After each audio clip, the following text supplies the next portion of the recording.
السلام علیکم۔ لاہور اور لاڑکانہ کے بعد سب سے زیادہ اقتدار گجرات کے حصے میں آیا۔ گجرات میں صوبائی وزیر سے لے کے تو وزیر اعظم تک یہاں کے نصیب میں آیا، لیکن اس کا کوئی فائدہ نہیں ہوا۔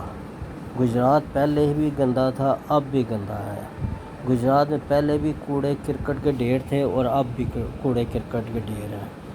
نالیاں ابل رہی ہیں، نالے ابل رہے ہیں، سیوریج ابل رہی ہے، لوگوں کے گھروں میں سیوریج کا پانی داخل ہوا ہے۔ سڑکوں پہ، گلیوں میں آپ کو جگہ بجگہ کوڑے کرکٹ کے ڈھیر اور سیوریج کا پانی کھڑا نظر آئے گا۔ ذرا تھوڑی سی بارش ہو جائے تو پورا شہر جو ہے وہ ایک تالاب کا منظر پیش کرتا ہے۔ بچوں کو اسکول سے لانے لے جانے میں بہت دشواری ہوتی ہے۔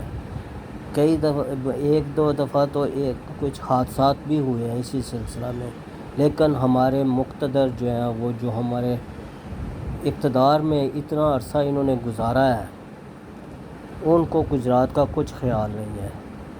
ان کو گجرات کے سیوریج کا مسئلہ کو حل کرنے کا کوئی منصوبہ ان کے پاس نہیں ہے، نہ ہی ان کو کوئی اس کا خیال ہے۔ شہر کا پانی جو ہے وہ کوئی نکاسی نہیں ہے، کوئی کچھ نہیں ہے۔ حالانکہ اگر تھوڑی سی پلاننگ کی جائے تو یہ پانی کی نکاسی ہو سکتی ہے۔ اس کے بعد واٹر سپلائی کا سلسلہ آتا ہے۔ واٹر سپلائی کا سسٹم جو ہے اس میں پائپیں جگہ جگہ سے ٹوٹی ہوئی ہیں اور ان میں یہی سیوریج کا پانی شامل ہو کے ہمارے گھروں میں آتا ہے، جو کہ ہم پیتے بھی ہیں اور بیمار بھی ہوتے ہیں۔ ایسے اقتدار سے کیا فائدہ ہمیں؟ وہ تو پھر ان کے گھروں تک ہی محدود رہا، ہمیں تو اس کا کوئی فائدہ نہیں ہوا۔ خدا کے لیے ان مقتدر حضرات سے ہماری گزارش ہے کہ گجرات کے جو مین یہ مسائل ہیں ان کی طرف توجہ دیں۔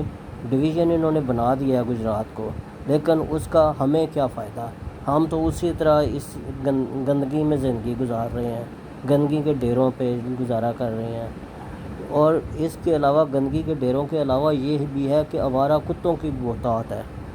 ہر جگہ 2-4 کتے بیٹھے ہوئے نظر آئیں گے۔ صبح سے واک کے لیے نکلو تو پریشانی، شام کو نکلو تو پریشانی۔ خدا کے لیے ان سے ہماری عرض ہے کہ گجرات کے ان مسائل کی طرف بھی توجہ دیں۔ مہربانی، بہت شکریہ۔